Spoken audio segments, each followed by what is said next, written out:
Right, here's a bit of an update. So this does actually go back pretty nicely, just that this was kind of pushing down on it a little bit. Just kind of gummed up. So get this up to you a bit closer. All right. Pretty simple little mechanism. This wheel goes up and down, right? And as it pulls, the wheel is supposed to go forward and lock. See that? But you have to lift up on this lever here in order to make this little wheel here push down. Sorry, the light's kind of messed up. There's a spring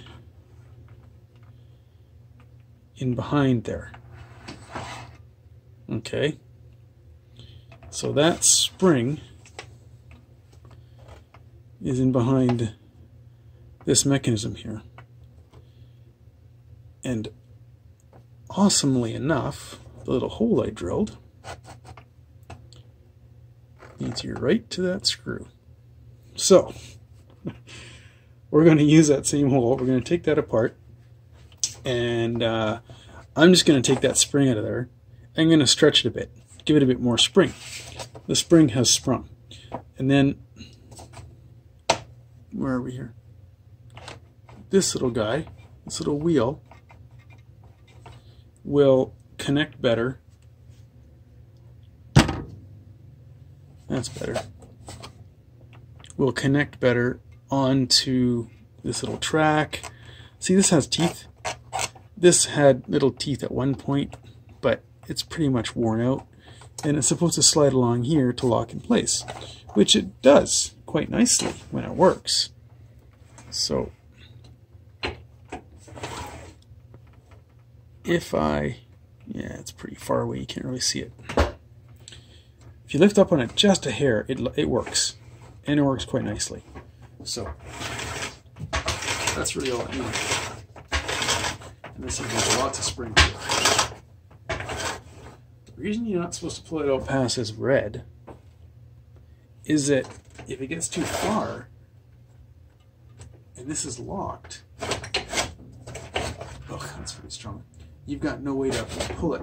Because what happens is when it locks in place, that little wheel moves forward. So let's see here. See if I push it down. Whoop! See how that worked? Now the wheel goes forward. Hard to see, but it slides forward in this. This slides back and forth. That's better. Yeah, it's pretty hard to see it working. So that's the idea, but it's just too cheap. It doesn't work very well. I'm gonna respring that spring and see what I can do. I don't know, maybe put a button on here. So what happens when you push down on this? That, where'd it go? That there, it just pushes on here and lets your cord come in. So it pushes on here, and then this little wheel comes off of the trap. It's a pinch. I don't know. It's probably some special name for that. It's just a pinch, and it just stops from moving. And a little cam or like a mountain gear does the same stuff. You put your cam locks in. So anyway,